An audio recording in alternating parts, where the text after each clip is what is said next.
All right, guys. It is Together Thursday. We are back at home as we've been. We are with Adam Jahn, who is joining us from his apartment in Atlanta, where he is currently stuck as well.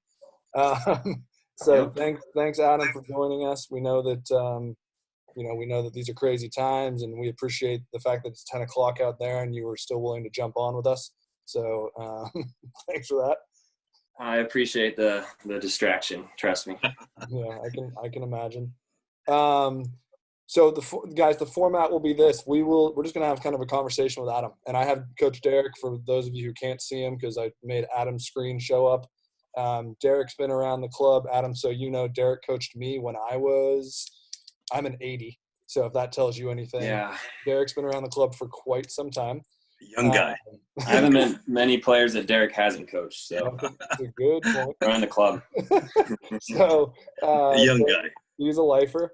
So we're just going to talk, and we're just going to have a conversation. And for those of you who are watching in and listening in, if you have questions, put them in the box, and we'll get to as many of them as we possibly can. So Adam, thanks for coming, dude. Appreciate you. Obviously, having somebody from the Sacramento area to have the career that you've had, and to kind of have a long career and not necessarily a straightened path, but a winding path through many destinations. It's great to have, and hopefully our players leave tonight with some perspective. So why don't you, if you don't mind, just tell us a little bit about you, obviously where you're from. I know this, but they may not all know. And we'll start with that. Well, yeah, it's definitely been an interesting path, and I'm very grateful. I'm just in my 8th year as a pro now. So I grew up in Davis, California, and I started playing soccer when I was 4 years old. And you couldn't get me off the soccer field. It was just so fun to do. Just spent all day thinking about it. And I was saying something because I also played baseball, basketball, and I swam. So I was really busy as a kid. And I credit a lot of that to my success in soccer, because you learn so many things playing other sports that can help you in soccer. Like the biggest one for me would be just doing thousands of layups and eventually dunking. And basketball has allowed me to win a lot of aerial duels in soccer. So there's so many things like that you can find that that cross into soccer, and not everyone here is going to play soccer for their career, but you'll find that it's true in anything. So I'm a big proponent of going out and trying new things and seeing what you like and jumping all in. But anyway, back to my story. I grew up in Davis, played Davis Legacy is what it is now, I guess. Yep. But this was before the academy days, back when State Cup was a huge thing and ODP was a huge thing. I'm not sure the status of that now, but played pretty much most of my years in Davis until the last year. Derek finally got me over to San Juan, and that was such a fun year. We had a great team, great group of guys that I'm still in touch with now. So very grateful for that year and those memories. So growing up in Davis and playing soccer there, I eventually went to high school, in Jesuit high school over in Carmichael. My parents had sent my sister to St. Francis, which is the all-girls high school, and so it was only fair to send me to the old boys one. So it was fine for me because they had a play in that. Your sister probably pushed that. Yeah, right. A little payback for all the pranks I played on her. But I really enjoyed my experience at Jesuit. For me, I was just laser focused on soccer and all sports at the time. So the lack of girls there wasn't too detrimental.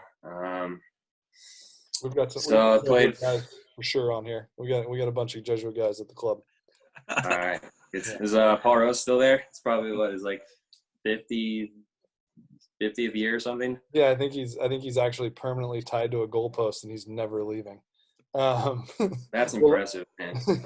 So let's talk a little bit about the youth side, right? So you All right. I would assume, because you're a little bit younger than my youngest brother, I'm assuming you grew up in the era of twice a week training, tournaments on the weekend, state cup and the old style state cup. You talked about ODP. So what did that look like growing up for you? Because you said you were laser focused, but obviously training twice a week, doesn't present everything. Yeah, it was, twice a week, a couple hours a day, and then I had the other sports too. But my dad, he is a swim coach back in the 70s and 80s, and my mom's a swim coach still at UC Davis. Okay. So I grew up with two coaches in the household, and they were never short of advice on doing extra work. So even though like we had the organized soccer, I probably spent more time on my own, juggling, dribbling, just with the ball. So, but it wasn't just that straightforward. I had to get my schoolwork done, and I had to keep my grades up, or my parents would have forced me in to get the grades back up. So I had to take care of it in school first, and that allowed me to do what I really wanted to do, which was have the world record for the most amount of juggles with the soccer ball, which I didn't hit, but I got pretty high. What is your record? I had a good buddy. His name was Nolan Helmus, and we would have a competition on who could juggle the most. So after school, we would sprint home and grab the ball. He lived a few miles away, but we'd both try to beat whoever had the highest record at the time.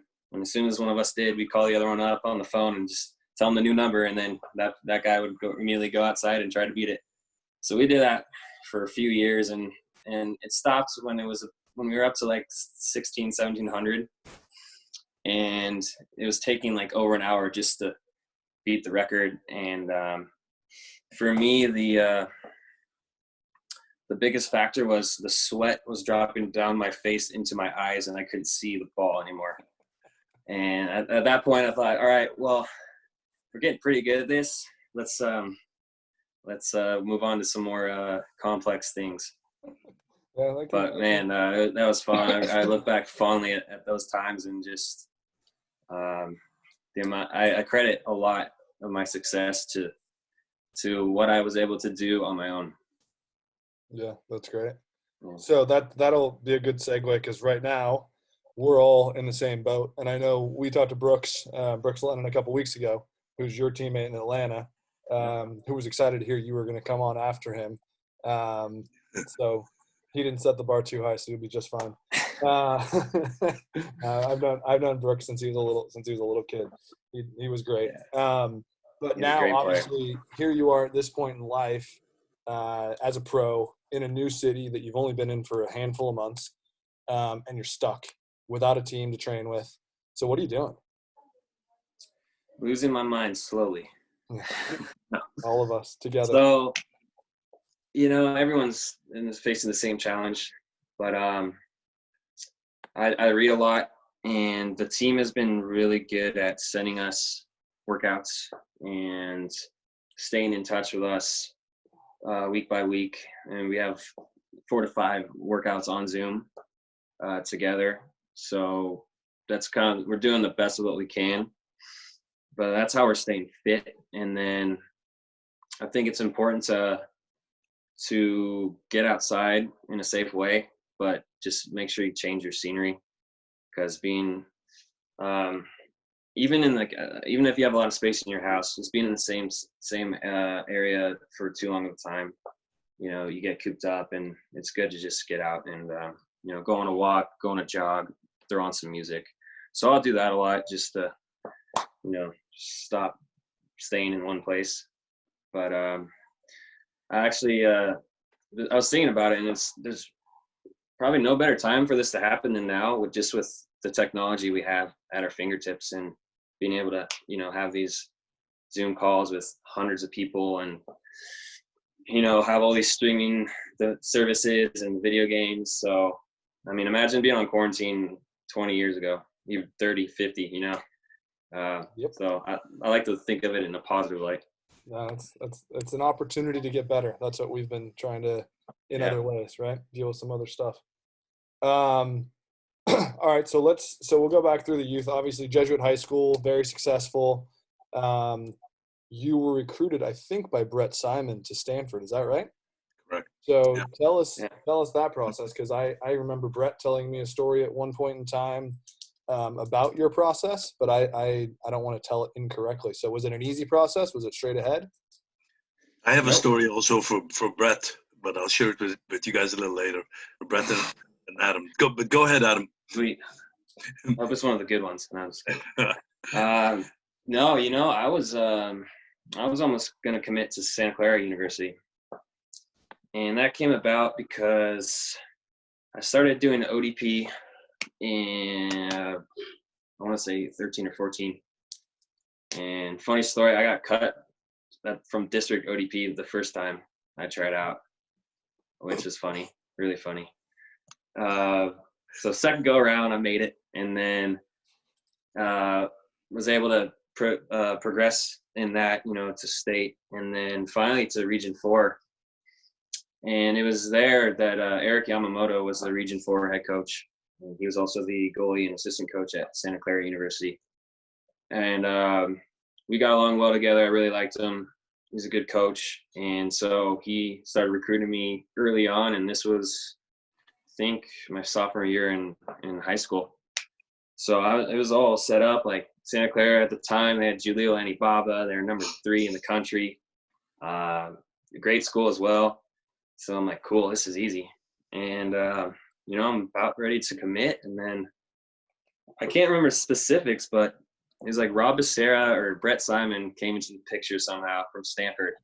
And I just froze everything. I'm like, whoa, am I missing something? Like, all right, so slow it down. I was about to, commit, and then that became a reality. And then after doing my homework, doing my research on all the schools, and making just, a wholesome, multifaceted decision, because it wasn't just about soccer, especially with my parents being strict and prioritizing schoolwork and getting better at that. I eventually was swayed to Stanford, and I committed there, I think, the summer before my senior year. Yeah. But it almost never happened, and who knows what would happen. It's crazy to think about. Rob Becerra can persuade people to do a lot of things. He's a buddy of mine. I've known him for a long time. He's a character. Yes, great. He actually had my sister at Redlands. Okay, I didn't realize that. Before he came over to Stanford, he was goalie coach for the women's team in Redlands. Yeah. So small world. Good dude. Derek, do you have an appropriate story about Brett Simon, or is that for a later day? Well, just going back a little bit, because I think Yama felt that he had you at Santa Clara, because I remember having a conversation with Yama there, and that situation. But I don't know if you remember, Adam, but I saw you at a restaurant at Stanford. We were remember you were with the team? Yeah. Remember when you guys were at a nice restaurant or something? But I saw Brett earlier, and Brett was just telling me about how fortunate he was, because he knew that you were being recruited highly by another university, and he knew that there was a couple of other universities looking at you, and he felt that basically it's not a funny story. He just felt that he felt quite fortunate to get you, man, because he said the two things that he felt that was very appropriate as far as you were concerned was your intensity on the field, because he felt you're a very nice guy off the field and so on, but on the field, a different animal. You know what I mean? Just guys, his aerial skills, but just his tactical awareness and his ability to be in the right place at the right time. But he was just very, very fortunate that he was able to close the deal on you in that situation. So it was just something that we kind of had a brief conversation about that. And looking back on it, he was very, very, very pleased with that. it's your decision to go there. Yeah, Brett's a great guy. Great guy. We keep in touch every once in a while. Yeah. So that's awesome that he said that. But yeah, you meet me off the field. I'm one of the nicest guys you'll meet. Yeah, but yeah. if you, I don't know, like sometimes, and I credit this to Wando, playing with Wando for almost 4 years. I get on the field and sometimes I'll let my emotions get the best of me and, just in the heat of the moment. But that's pro sports for you. It's all about winning and assassin, man, on the field. You need to raise your intensity however you need to do it. Yeah, well, when Derek played, he rarely kicked the ball. So, that's hearsay. I wish there was film back when I played, Adam. Yeah. That's some skill. I've heard from some of your opponents. So I think they're still limping, Derek. Exactly. That's cultural. My limp is it's part of my culture. Exactly. All right, so let's roll through the time at Stanford. So I mean, I'd also like to hit on, because I think one of the things because I'm writing notes as we're talking here, and you talk, it sounds like you had a good structure growing up, right? Which I assume helped you stay kind of on a path from a soccer perspective, from an academic perspective. So tell us a little bit about getting to Stanford. Now, you're by yourself at some level. Did that play a part in your success? Yeah. I mean, I'll credit my parents, till the end of the world. I thought they did a great job, but that's what I think structured sports as you're growing up is so important, because it gives you that weekly schedule you have to keep and meet, and it kind of just keeps you disciplined and focused and moving forward and progressing. So getting to Stanford, it's a new change of scenery. It's a huge step, living on my own permanently for a while. But I think just having, that organization from youth soccer and all the sports in general, but definitely helped transition into being a student athlete at Stanford. And I think it even, a lot of people ask if it was a lot harder to be a student athlete in college. And I always answer with, no, I think it's easier, because you're in this structured system with your team and you have your schedule. Every day's training, usually, or, most days of the week. And if you're in season, you have the games. If you're in off season, you have early weights, and then, second session in the evening. So you're forced to get what you need done in schoolwork wise in a very timely manner. And I saw so many of my peers, around the dorm and whatnot, they didn't have that. And unless they were raised, really rigidly in structure, they struggle to keep a good schedule and get things done. And I think it was a huge benefit. And that's what I think it's easier to be a student athlete than not, but I'm biased. No, I think that's it's a fairly common response, I think, from people who have been through good. it. In my experience, it was. Yeah. You knew what your schedule was every day. It wasn't lay around until 10 o'clock before your first class. You were organized and ready to roll. All right. So, what did you study at Stanford? Soccer. Yeah, that's actually on my LinkedIn profile. What did I study at San Jose State? Men's soccer. I've always been a numbers guy. I prefer math and science over literature and the arts. So I knew I wanted to go in that direction, but I just didn't know what. I knew I just love soccer. So I eventually settled on, there's no business administration degree at Stanford, at least for undergrad. They have a good graduate school program, but the closest thing to that was called management science and engineering. So that's what I settled on. And it turned out to be quite a lot. So there's a lot of long nights and a lot of, a lot of time spent on it. But looking back, I'm really glad I was able to finish it. And so basically that degree will prepare you can be a consultant, where companies will call your consulting company in to kind of turn their ship around if they're not doing so well.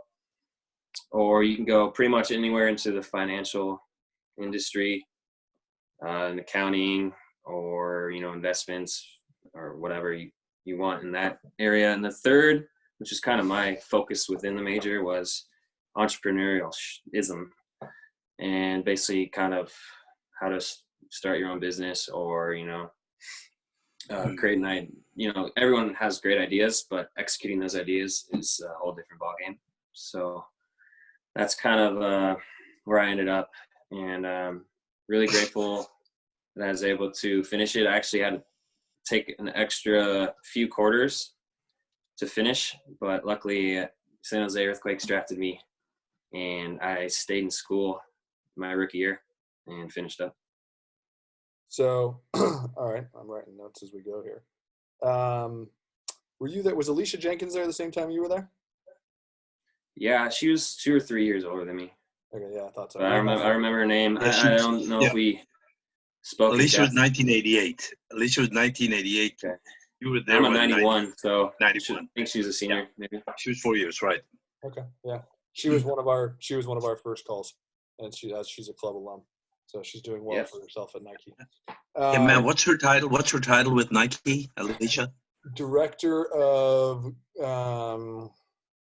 global marketing, Nike football. She's something along. I mean, it's and she's located in Portland. We should put them in touch with each other at some point, man. Yep. Yeah, we can. Yeah, Stanford connection. Yeah, exactly. Yeah. The trees. And then we'll get Tiger Woods in there too. Yeah. He came to Stanford for a few years. Exactly. He was at Stanford long enough to get his portrait painted everywhere in the gym. So exactly. Yeah. We'll count him as one of ours. Not to the extent. All right. So let's talk about you got drafted by the Quakes, right? So you got drafted by the Quakes while you're still trying to finish your degree at one of the hardest or best universities in the world. How was that? It was great. It was awesome.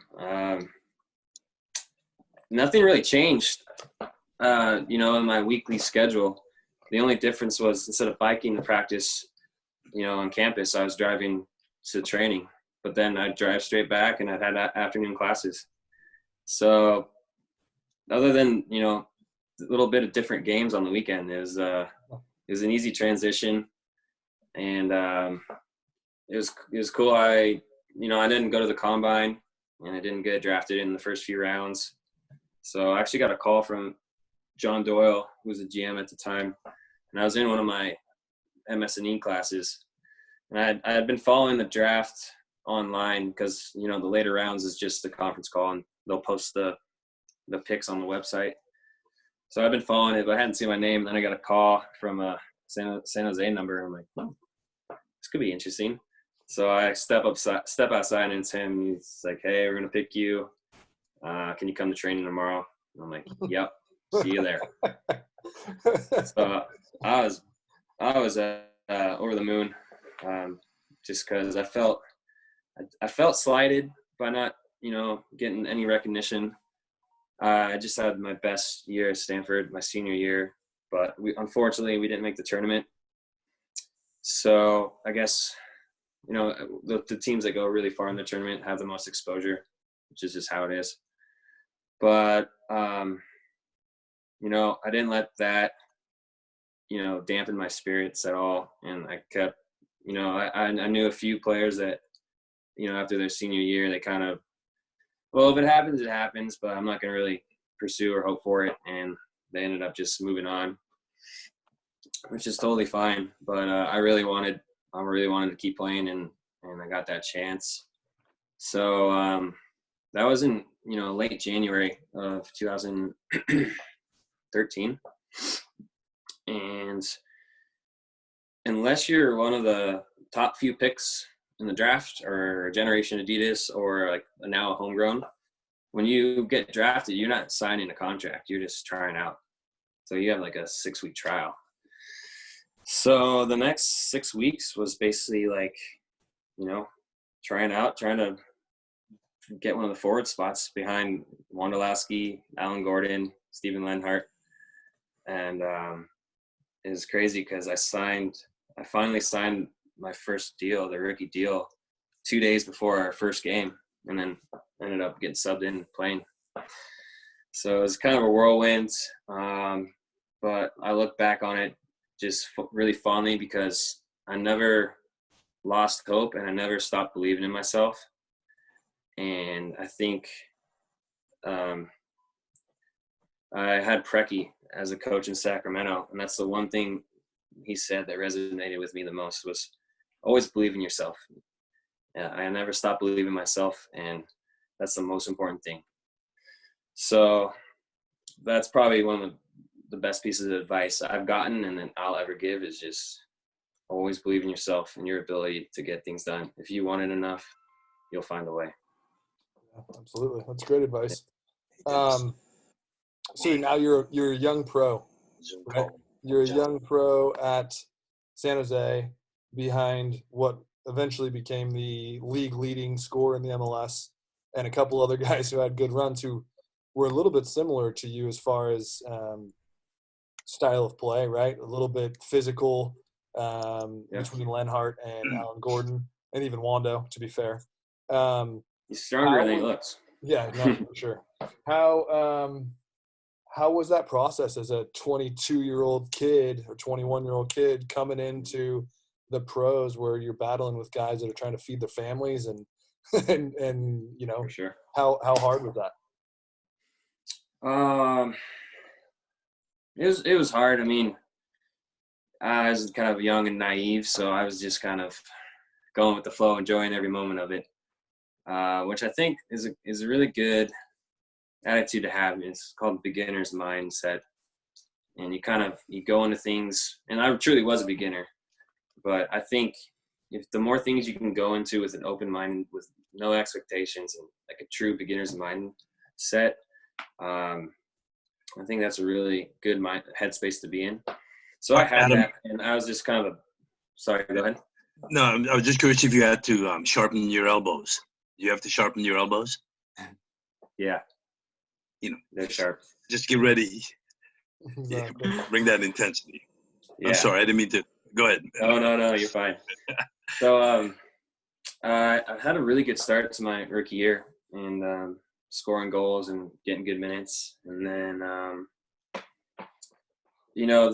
as also due to injuries, Alan Gordon and Lenhart had their bruisers, so they got beat up too. As much pain as they put out, they took it too. So I benefited a lot from that early on in the season. And then later on, they came back to health, and it was a little harder to get minutes because, like you said, they're fighting for spots.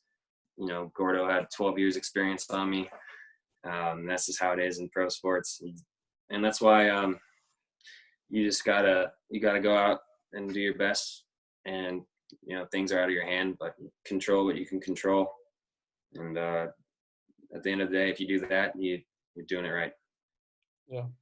No, that's that's good. I think that's good advice, right? Everybody we've had on to a person has hit the control what you can control, right? And I think the successful ones thus far have controlled themselves, right, and what they've put in, because ultimately you don't have any control over what a coach's decisions are or when other people come back. I'm going to jump to something else because you just hit on injuries, and I meant to ask this question to Brooks last time. As you guys get into the MLS season, your top striker, right, goes down for the season, a guy who's a difference maker in the entire league. How do you deal with that as a teammate, as a competitor, right, as somebody who's probably going to get more minutes now because that guy can't play? How do you balance that? Yeah, that's just one of those things, and it's just the nature of pro sports, whether you like it or not, is if, you know, injuries occur, and when they do, you feel terrible for whoever, you know, it happened to, but it's an opportunity for whoever can step into that role. And I was in that position to take over, and you know, had one game before the league was on postponement, but you know, we won, and I thought I did really well, and the team played well, and you feel terrible, especially for that type of injury. But life goes on, and if it happens to me, the same thing will happen. So Yeah, Adam. that's just how it Adam, is. Yeah. I had a quick question on that. Was Bocanegra? Did they go out to get you because of the injury, or was that? I mean, obviously you had a great year with Phoenix moving forward, right? So was the decision based on Martinez's injury, or was it something that they went out and got you before he was hurt, right? No, this was before the season.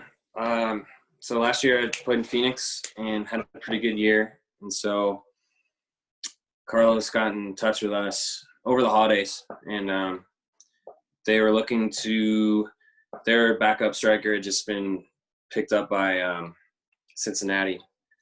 And so they're looking for a guy to play behind Joseph.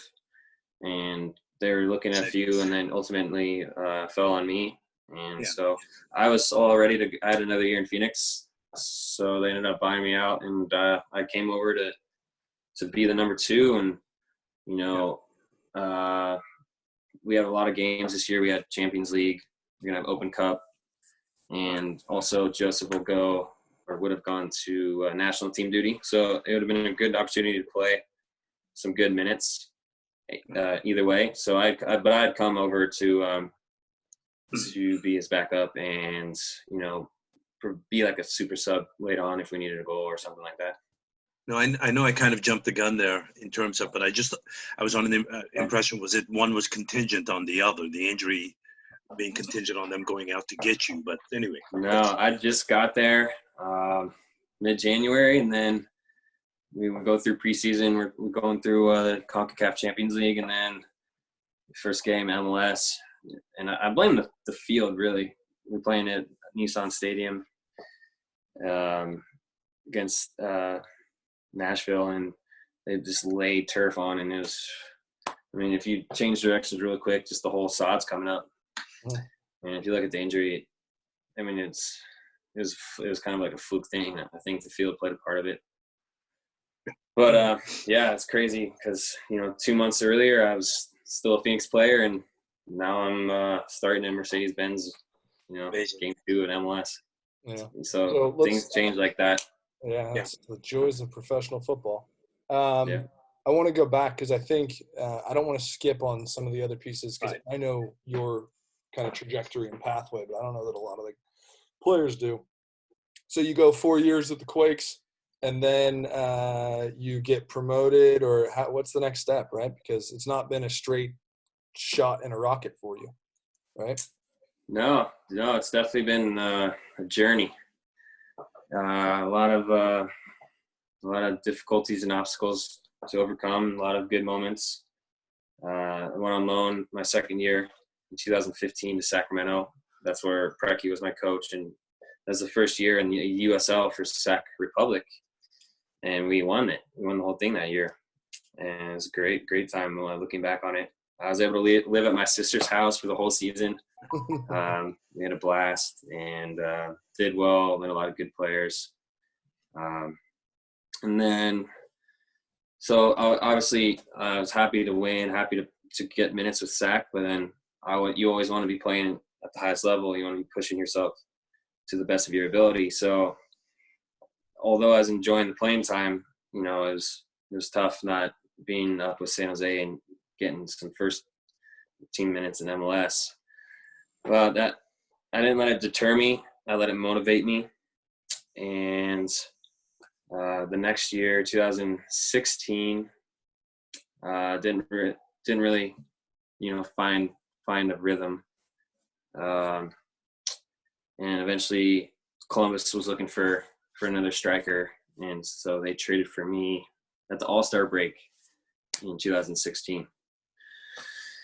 So that was crazy because it was a Thursday game, I believe. I got called in because we were off, and the game was later that night. And I called in. The GM was John Doyle at the time, and then Dominic Kinnear was our coach. And they were great about it. And then it was purely business, transactional, and they thought it was a good move for me. And I agreed. It was kind of the opportunities weren't really coming in San Jose anymore. And so I hopped on a plane the next day to Columbus and trained, and then hopped on a plane to Toronto because they had an away game in Toronto. And then played the next day. So yeah, pro sports is crazy. Things happen lickety split. One day you're here, the next day you're there. And I love it. It's dynamic, it's fun. And yeah, crazy story though. So Columbus, for how long? So Columbus, 2.5 years. Came into Columbus and the team was struggling, and we eventually were eliminated from playoff contention. And our forward, who was Ola Kamara, was a little injured at the time. So I actually got a good run. I think I got 10 games, 5 starts, and I scored 5 goals. Okay. So that was fun. And that earned me a new contract. Signed a 2-year deal because I was at the end of my first deal. So I was really proud about that. And so yeah, I spent the next 2 years in Columbus because of that. And after Columbus, I went to Phoenix. And that was 2019. So Columbus was it was a roller coaster because I had that early success my first year, and then I thought that kind of earned me something, but you really can't think that way, and that's how I learned that you're not earned anything, you're not owed anything. You always have to keep fighting for what you want, and that was a good lesson because in Columbus, I kind of went back down to not getting too many opportunities, and had struggled a little bit keeping a good attitude because, like I said just now, I had that a little bit of that mentality like I was owed something, and now I really, really appreciate that year, even though it wasn't a good year performance wise, but it taught me a lot about myself and just life. And so it was awesome looking back on it. And I think I've learned to have that type of attitude, now, where you can turn any situation into a positive. You can reframe it and get something out of it. And no matter how dire and terrible it sounds and seems at the time. So I think every year, every experience in soccer, I've learned something and I've taken something away from it.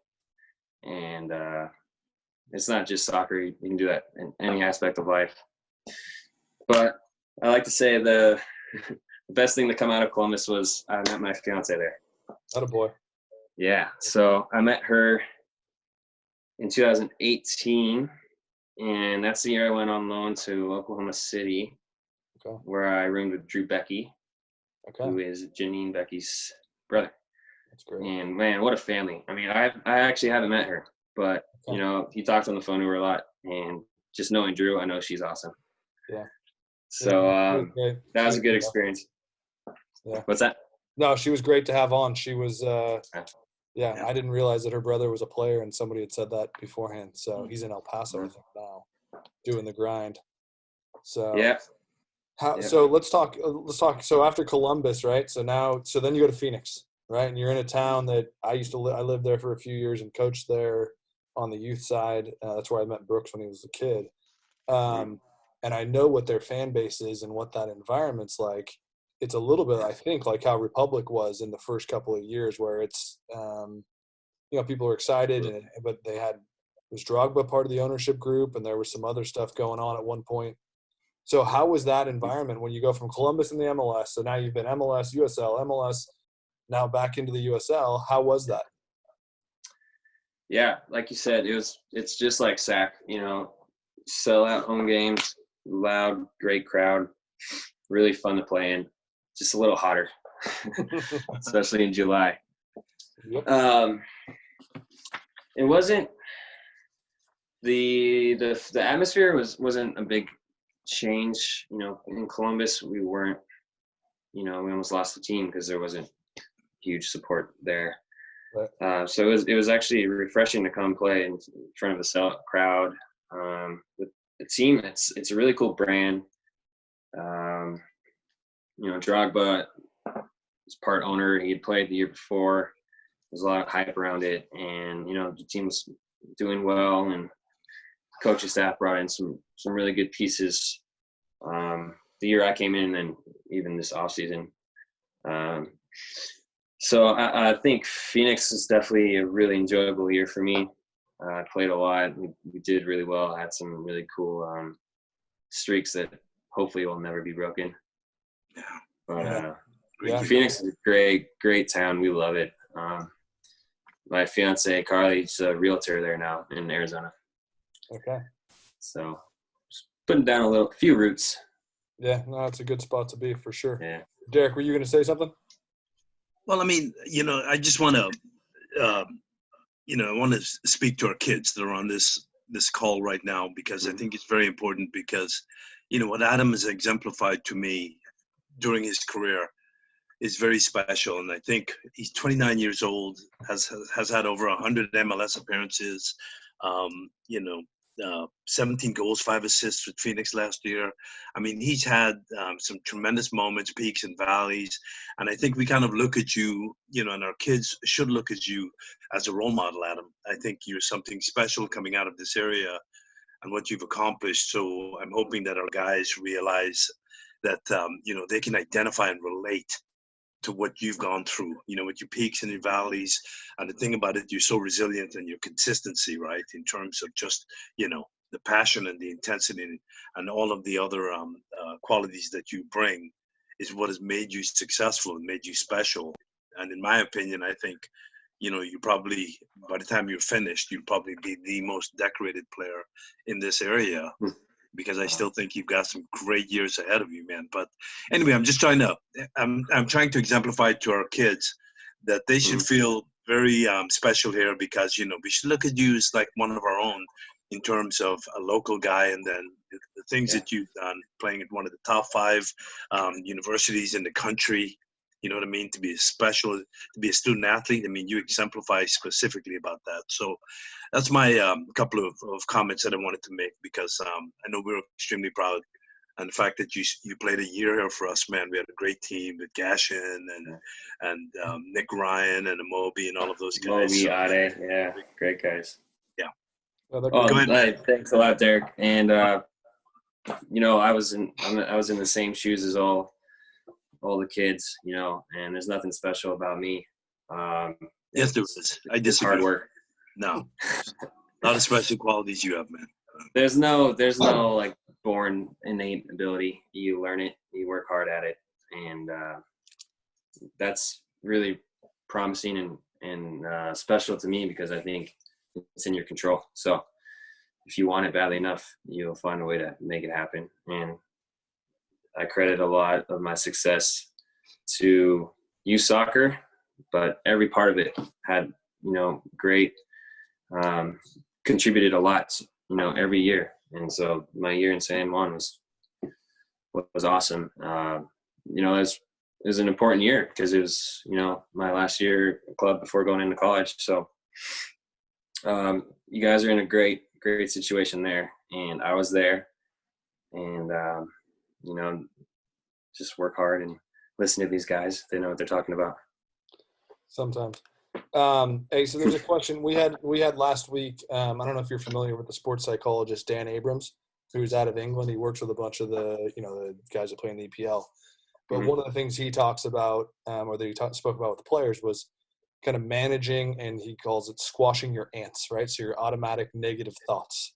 So one of the boys asked, how do you deal with those negative thoughts, and how do you kind of squash them, if you will? Great question. I think I'll relate it to being a forward and how you have to have a short-term memory as a forward, because you miss a sitter early in the game, and it's embarrassing and it should have been an easy tap in, and you just whiff it. If you don't forget that moment, the next 90 minutes are going to be hell for you. Excuse my French. So you have to move on. That's in the past. You can't control it. And, I think the greatest forwards, they have that, they've worked on it. It's not, it's not innate, you just practice it. And I think you can relate that back to the automatic negative thoughts is the first step would be to identify when you have one. And then I would recommend going back to reframing. Reframe your thought into a positive, and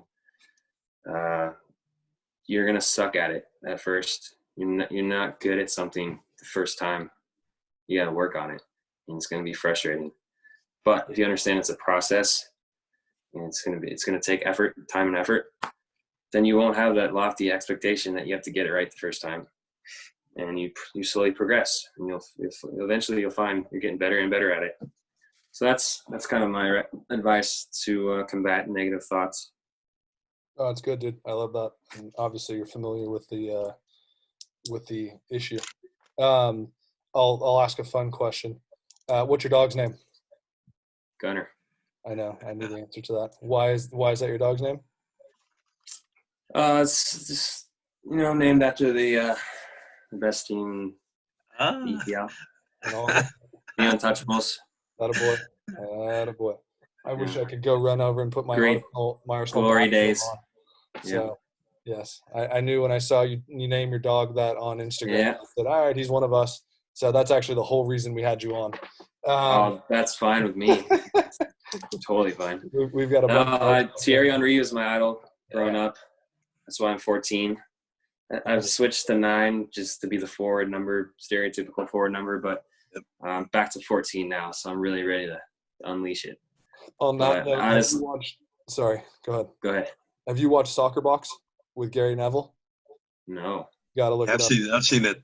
There's one-on-one conversations with So he had Henri, Fowler, Nicky Butt, Paul Scholes. Dude, I can't even think. I mean, there's Robbie Keane. He does like a half hour going through game video. So watch it because Henri, I found John Franco Zola, some big time forwards. So what better time to do it? So much time on our hands.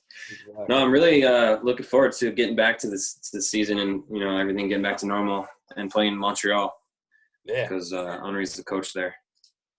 Yeah. And I don't know if I can switch jerseys with the coach, but switch a polo and jersey with them or something. You know what, dude? You might set a new precedent. Is it possible I can just a suit coat? I'll trade Put one in the net. Put one or two in the net, and then ask for the jersey, huh?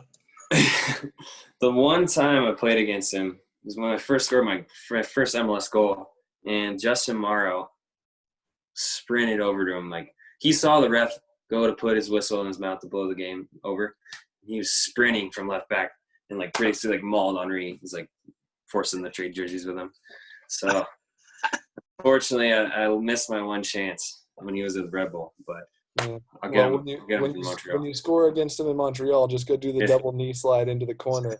He'll know it's for him. So that's beautiful.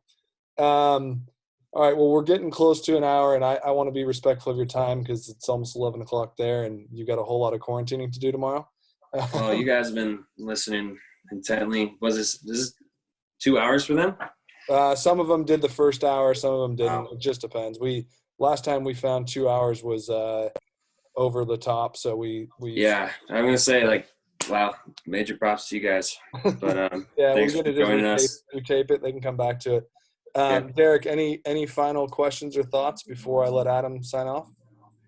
No, Adam, when you come back to town, come to see your family, you've got to come and see our field. We've got some great facilities, man. Maddie, is that our field behind you? Is that our facility? That's our facility in the background on my screen there. So it's not 16 fields, but we can play on it when it rains. That's what I tell the guys. There you go. And again, Adam, what we'll do is we're putting together an alumni group, and boys, we'd be honored if you could be part of that group, just to keep you in touch and keep you doing things and letting you know what we're doing as a group. Okay, so really appreciate it. man. It's a shame our kids at some point in the future, maybe at an ID camp, or if you're back home here, these guys can meet you face to face. Sure. You can do something for them, because Beautiful. I think it's a real treat for them and an honor, man. So again, how can these guys get on? How can they get on your so they can follow you? Is there some information you can leave us? Any questions that we didn't get to, or just if anything pops into your head on creative things to do, skill challenges to do while in quarantine, just send me a message on like Instagram or Twitter. Okay. Adam but John if our 14. kids want to, if our kids want to, Oh, he muted himself. So I'll finish the question. If the kids want to follow you, Adam, on if the Twitter, kids want to follow you, Twitter or Instagram, now I'm going to mute him again. What is it? Or Facebook? Adam John 14. Okay. All right. So you guys go out and find him when Send me your juggling record. There you go. See how high it is. So we actually have part of our training schedule is Teammate Tuesday, Adam. So we pair them up with different partners, and they have to find different challenges so they can create different battles.